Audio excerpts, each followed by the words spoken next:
Ahora. Hola, ¿cómo están? Oh, well, thank you, all of you, for being here. Thank you to Adams Community College and Emily and the wonderful team in Study Abroad and Global Engagement for doing these events that really help you to understand how studying abroad is a great experience and how global competence is something really important when it comes to our lives in general as students and stuff. So, well, first of all, geography. Where is Costa Rica? So, Costa Rica is very tiny. As you can see, that white part in the map is Central America, and Costa Rica is the little red point. Um, yeah, we uh, we have Nicaragua, our northwest part, and Panama at our southeast part, and we have two coasts. The east coast is the Caribbean Sea. The west coast is the Pacific Ocean. So some quick facts about Costa Rica. The capital is called San Jose or San Jose. The population, we are a very tiny country. We're around 5 million people. We are an independent country since 1821, so we are 198 years as an independent country. And I have a question for you. I don't know who want to answer this question. So, which one do you think is bigger, Costa Rica or Texas? Some volunteers. Costa Rica or Texas? Some volunteers. Texas. You are right. So, Texas is about 13 times bigger than Costa Rica. You can have 13 Costa Ricas in Texas. So that way you can tell Costa Rica is very, very tiny. Well, some of you might know what Costa Rica means. It's a word in Spanish. Well, two words actually in Spanish. So coast means Costa means coast, and Rica means rich. So Costa Rica is rich coast. When Christopher Columbus came to Costa Rica, he saw all of the gold, and he said, "Oh, this is a rich coast." So that's why we have that. And our flag. Well, the flag of Costa Rica was inspired by France. So that's why we have the same colors: blue, white, and red, with a different pattern. So the blue stands for the sky, the opportunities, the idealism, and perseverance. White stands for peace, wisdom, and happiness, and red stands for the blood spilled by mothers in defense of the country, as well as the warmth and generosity of the people. Well, weather. In Costa Rica, it's not like here.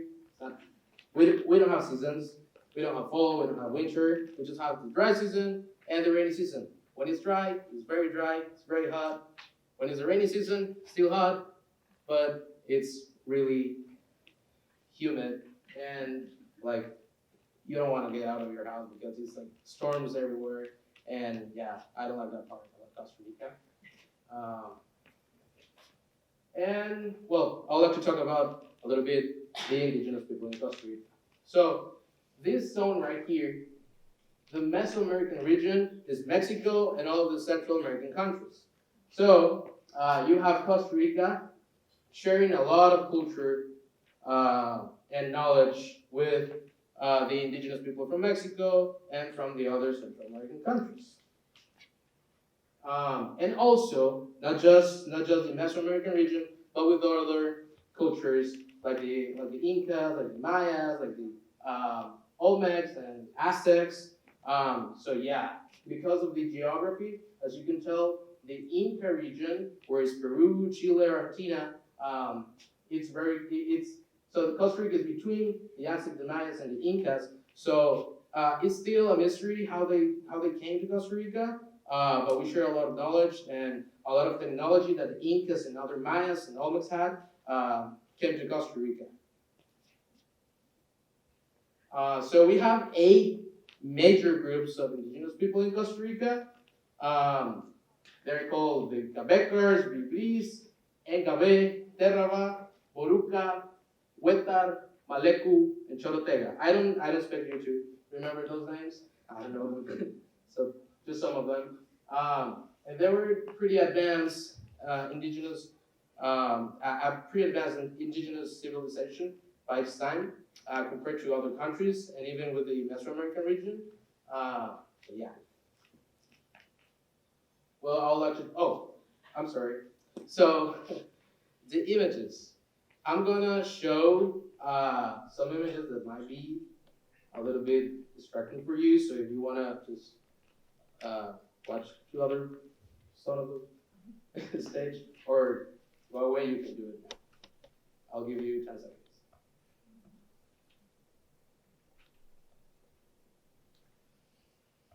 Is that 10 seconds? Okay. So the Spanish colonization. So Christopher Columbus came to Costa Rica specifically in 1502. So around 500 years ago to Costa Rica. And well, there was a lot of bad stuff going on. The indigenous people were slaves, and therefore they were doing forced labor for them. And also the Spaniards brought a lot of epidemic diseases. The indigenous people, they were pretty healthy, but when the Spaniards came, they started to die because of those diseases that they carried.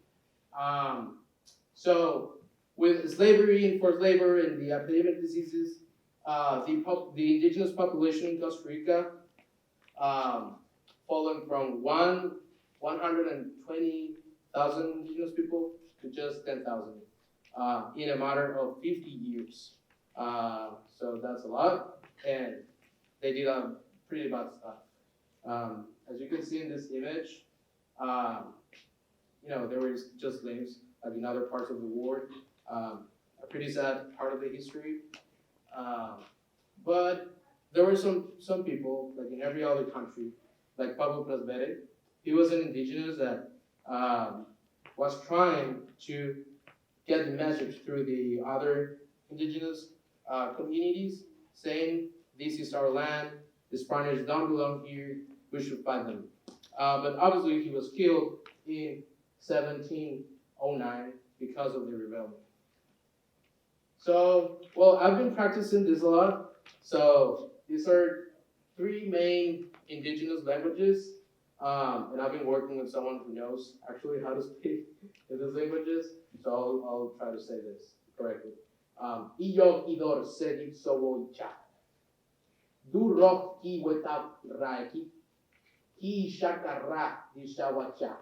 That basically means this is our land. Esta es nuestra tierra. And that was the message that he was spreading through the country. And actually, he was successful in some of the words that he brought. The current indigenous population in Costa Rica is just 63,000 people. It's a really small number compared to other countries like Bolivia and Mexico that has a lot of indigenous people. Probably 40% or 50% of their population are from indigenous roots. And Costa Rica is just 1.75%, which is sad. So I'd like to talk about the indigenous artifacts. There were a lot, and they used a lot of materials, but one of the most remarkable are the ones that are made of gold. So in Costa Rica, at least one family will have, at least a family will have at least one of these artifacts made of gold. They were pretty hard to produce because they didn't have the tools that we have today. But yeah, in Costa Rica, we had a lot of gold in that era before the Spaniards came and still. So, well, traditional food. We have tamales. I know you have heard of tamales, probably because of Mexico. So yeah, we have also tamales, and most of the Latin American countries has its own version of tamales. So that's the Costa Rican version.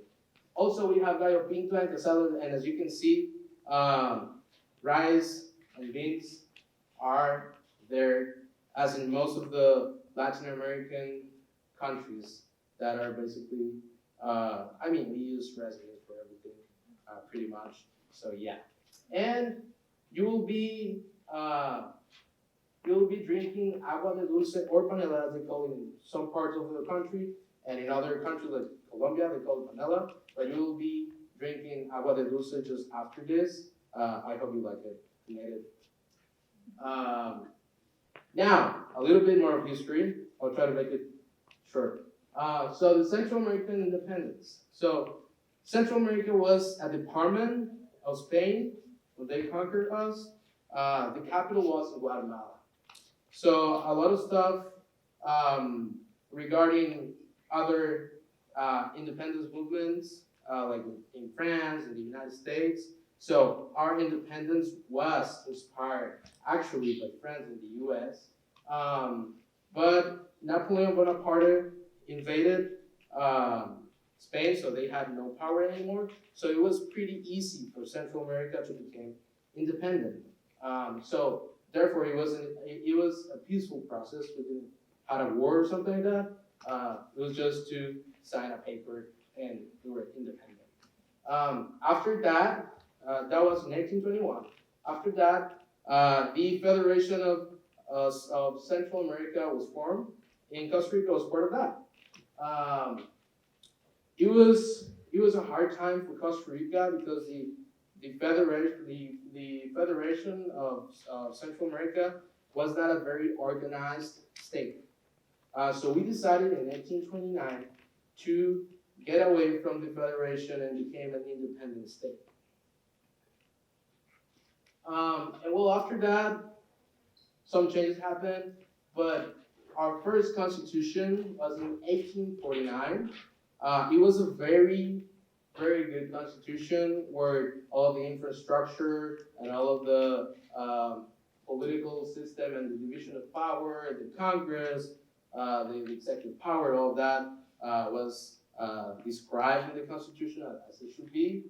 So it was the first constitution. And then we had a war against the U.S. So that guy over there, William Walker, he was born in Nashville, Tennessee, and he was sent by Franklin Pierce. That was the U.S. president at that time.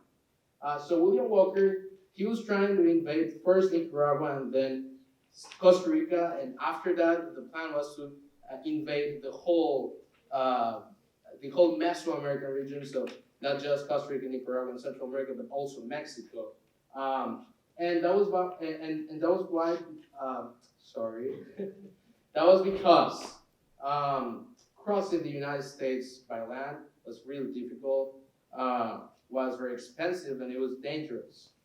So it was cheaper, it was faster to do it by the sea. So in Nicaragua, William Walker and Franklin Pierce, they were trying to make a canal.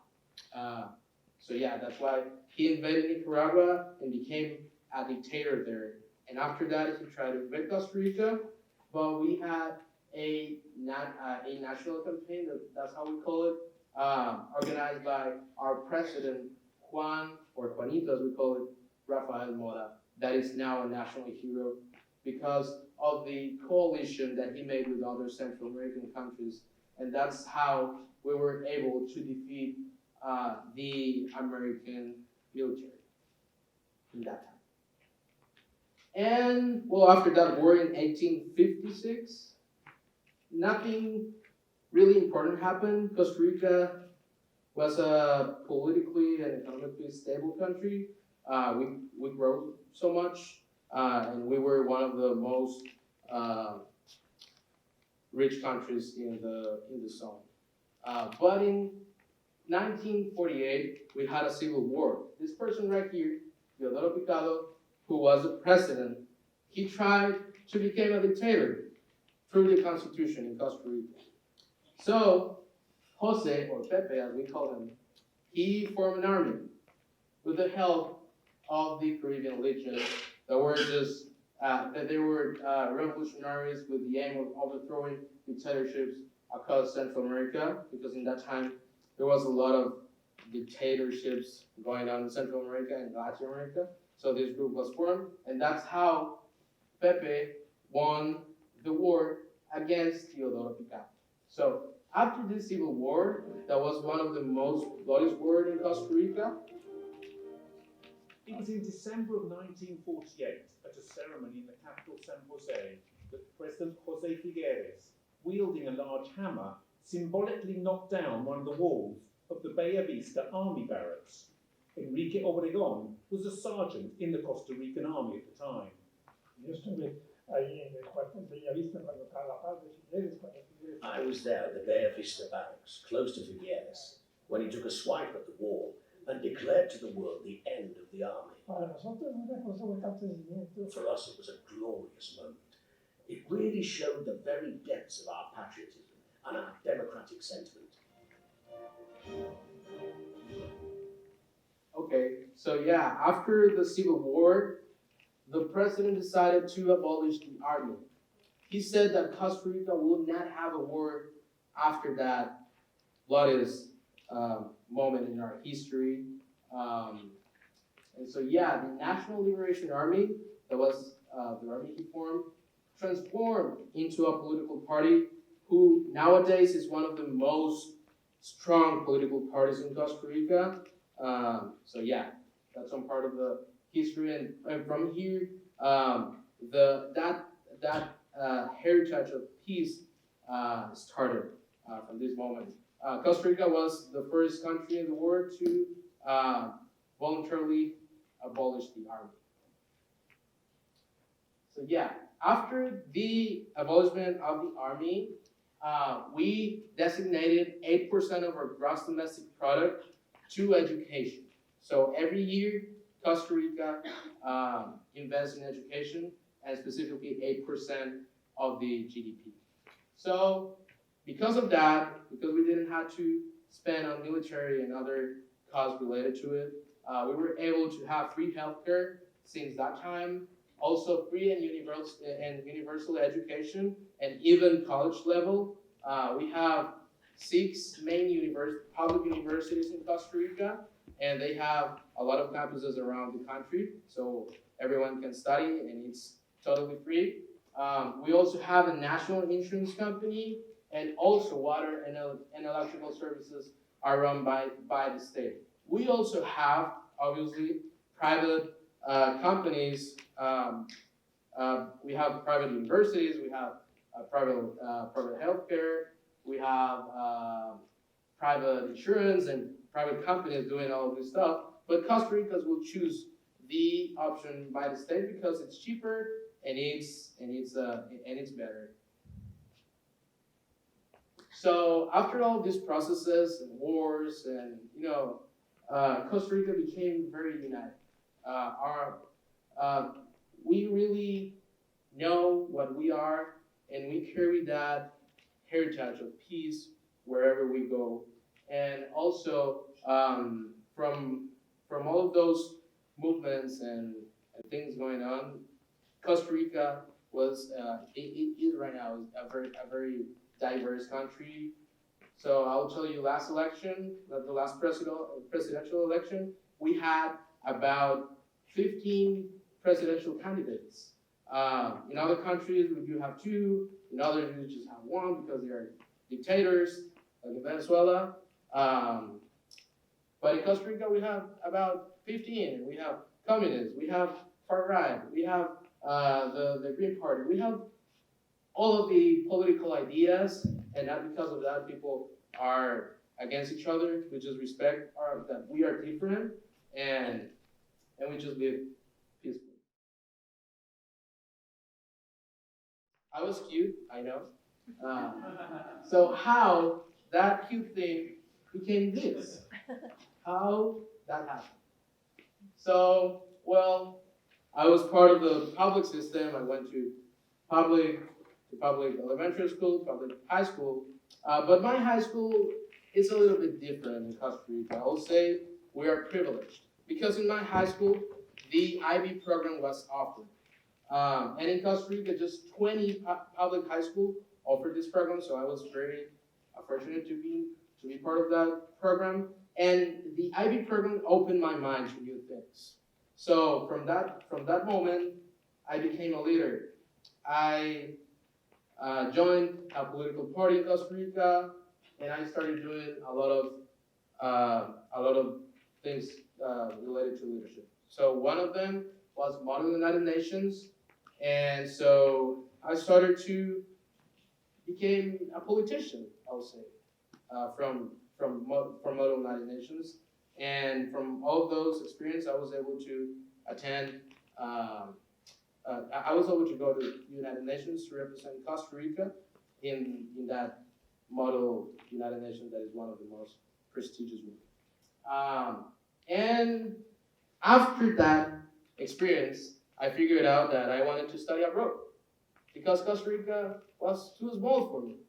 My dreams were not in Costa Rica, even though we are a great country. You know, there are greater countries like the United States and others that in education are leading countries. So my dream became true through the Cruza Foundation. I applied, I got a scholarship, and other 4 students are right now studying in other parts of the United States. So, well, I would like to talk a little bit about the Tico lifestyle. So we have a word in Costa Rica that is pura vida. In English, it basically is pure life.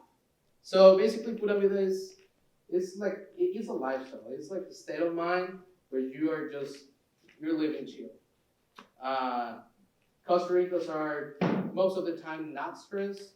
We work hard, but we give time to the important things in life, to the family, to your friends, to yourself. So that's why Costa Rica is ranked the most happiest country in the world. The happiest country in the world. And well, the lifestyle in Costa Rica, as you can see, I think part of this is because we have a lot of nature. So Costa Rica has 52% of forest coverage. So basically, Costa Rica is most of it is plants and animals, and we are surrounded by beautiful landscape like this one.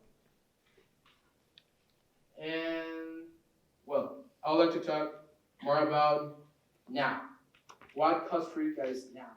So Costa Rica it's a world leader when it comes to peace, and it all started from the abolishment of the army, but also when Oscar Arias, that was the president at that time, made this treaty or this agreement called Esquipulas II. So what was Esquipulas II? Esquipulas II was an agreement that seeks to provide the principles by which the conflicts in Central America will be resolved. It defined a number of measures to promote national reconciliation and to hostilities, democratization, free elections, determination of all assistance, and blah, blah, blah. It was signed by the 5 Central American presidents because a lot of the Central American countries were having civil wars, and it was a very bad and sad time for Central America. Millions of people died in that period of time, so it was a huge thing that Oscar Arias did. And now, Costa Rica is also a world leader for sustainable development and climate change. So Costa Rica is aiming to be carbon neutral by 2021. We will be the first country in the world to be carbon neutral. Carlos Salvador is the president, and when he got to office last year, he set this goal, and we are on our way to do it. So all of our goals are being accomplished. So we're in a good track to become the first carbon neutral country by 2021. And also, he presented just 3 months ago a bigger plan. He wants Costa Rica to be fully decarbonized by 2050. So these are the emissions that we will have by 2050. So you'll say, how are you going to do this? How the president is going to decarbonize the whole economy? That's impossible. Well, it's not. So in Costa Rica, we said, hola to the decarbonized Costa Rica. And well, it's not all about good things. In the 80s, Costa Rica had about 30% of the forest coverage, and as you can see, a loss of 20% was from 1961 to 1977. That was because of the Industrial Revolution, and it was pretty sad because we lost a pretty old forest that we are not able to recover until hundreds of years. But after the 87s, the president said, okay, this is not okay. Costa Rica was pretty green and we're not anymore. So it was Oscar Arias again who said, well, we need to make a change. So we started our reforestation program that was called the Payment for Environmental Services, that basically paid the landowners to preserve their land. And that's the way Costa Rica was able to recover its forest coverage to 52%. That is right now, and that number is growing. By 2030, we want to be at 65% of our forest coverage. Well, in Costa Rica, we do have oil, we have gold, and all of that, but that's banned. We cannot exploit those natural resources because that will be bad for the environment. So we use what the nature gave us. That is basically the sun, the volcanoes, the wind, and a lot of them. Actually, Costa Rica has like produced its energy by it's like 15 or 20 sources, like from natural resources. So like these are the main, the rivers, the volcanoes, the wind, but there are a lot more. So Costa Rica produces 99, well, actually it's more than 99% of its energy from renewable sources. That's the case since 2010. So we are being able to produce 99% of our electrical energy from renewable sources since then. And also, we have a lot of incentives for people to buy electric cars. So in Costa Rica, if you want to buy an electric car, you don't have to pay taxes for that car. And other incentives to have solar panels in your house and other initiatives that the country and the government itself is doing. And so, as Costa Rica being a world leader for climate change, we wanted to be more ambitious, to have something else. So the president just last September said, well, we're gonna have a conference here in Costa Rica. So it was the pre-COP 25. The conference of parties of the United Nations for Climate Change Convention is going to happen in Chile just in a few weeks from now. Yeah, it's going to be December 10th.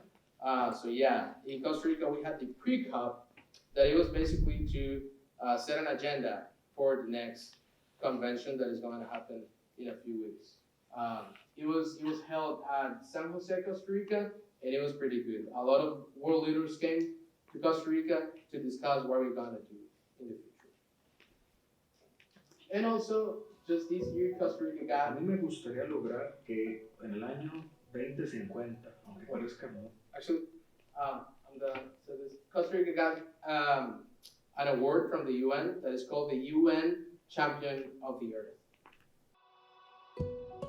A mí me gustaría lograr que en el año 2050, aunque parezca muy lejano, yo le pueda responder a mi hijo, que hoy tiene 6 años, en este momento hicimos lo correcto, hicimos lo que había que hacer para que él pudiera ver un mundo mejor, principalmente frente a los efectos del cambio climático. La acción tiene que ocurrir ya. Josué Carlos Alvarado Quesada, presidente de la República de Costa Rica.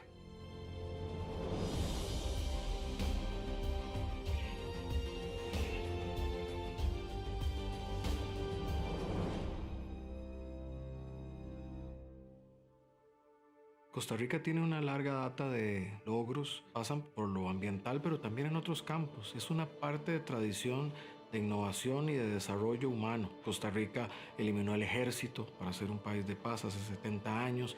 Hace 50 años, gente visionaria también decidió llevar adelante un modelo de desarrollo basado en parques nacionales y en áreas de conservación.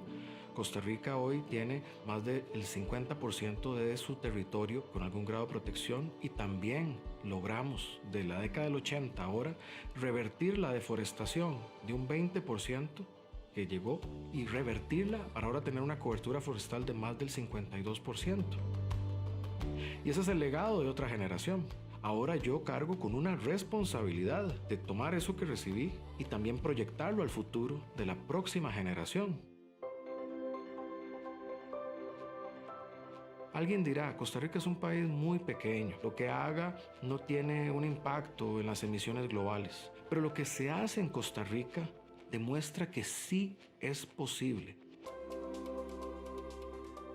¿Cómo es posible que un país de renta media tiene el 99.5% de su energía eléctrica limpia y renovable? Eso lo que demuestra es que sí se puede. Hay países con mucho mayor potencial que lo pueden hacer. Si nosotros logramos revertir la deforestación y crecer económicamente a través del ecoturismo y de otras formas ecológicamente ambientales de crecimiento, demuestra que tanto aquí como en otras partes sí se puede mantener los bosques y crecer económicamente. Es un honor que mi país reciba esto por lo que han hecho quienes han estado antes y quienes están ahora. Es una gran responsabilidad de ser consistentes con este legado y seguir adelante. Y no es haciendo lo mismo. Lo que esto significa es tenemos que hacer más.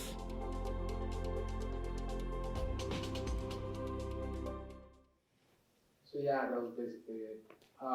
That was the award that Costa Rica just got in the past General Assembly in September at the UN.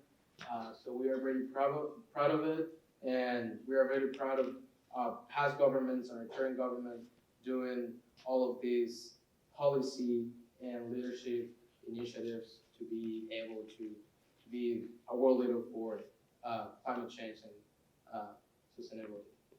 So, well, I wanna end the presentation with another video of the president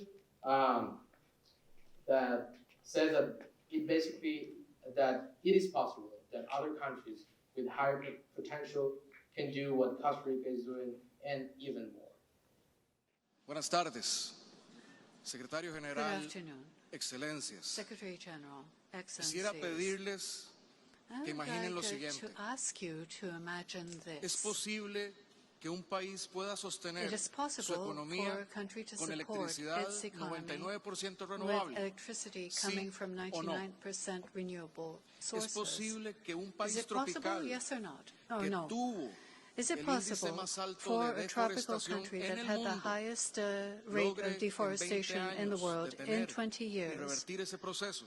to revert that o no? process? Is it possible? Yes or no? Es posible lograr crecimiento y Is it bienestar possible económico to al achieve mismo growth tiempo and que se economic invierte well-being at the en la same time naturaleza? ¿Sí o as no? we invest in nature? Yes or no? Hoy yo quiero decirles Today, what I want to tell categóricamente you que la respuesta es categorically sí. is that the answer Sí is es yes. posible, Yes, we porque can Costa do Rica, it. Yes, it siendo un is país possible because de renta Costa media, Rica, as a lo ha hecho. middle-income country, No hay has been excusa able to para do que países this. con más There recursos is y no más excuse posibilidades for no lo countries hagan. with more Vivimos resources and tiempos possibilities complejos. to do the Estamos en un same. punto de inflexión. These are So yeah, I just want to echo the words of the president. There's no excuse for other countries to do the same. There's no excuse for countries with higher potential like India, like China, or the United States with such great natural resources to do to be able to make this kind of initiative. So yeah, I want to talk a little bit about this and about the word "it is possible." So I was just a kid with the dream to study in Costa Rica, probably becoming a doctor. That's what I thought I wanted to be. And well, everything changed since I got opportunities, and I can tell you it is possible. I learned English by myself, no academic institution or something like that, just by myself. Still learning. I have a lot of failures and I make mistakes every time that I speak in English. So sorry if you couldn't understand something or if I mispronounced something. So yeah, I'm still learning. But the thing is, it is possible. If you have a dream in your life that you want to achieve, just as Costa Rica did, just as I did. If you have a clear goal, and if you really want to do it, you are able to do it. Opportunities will come, and you have to believe in yourself, as past governors in Costa Rica did, and as I did, and as my family did with me. So, thank you for being here, and I hope you enjoyed a little bit of Costa Rica. I will say, if you would like to know more about studying abroad in Costa Rica and learn English, you can contact Emily Schifferling at this email address. And well, thank you so much for being here. I would like to know if you have any questions about Costa Rica or any fact about my presentation.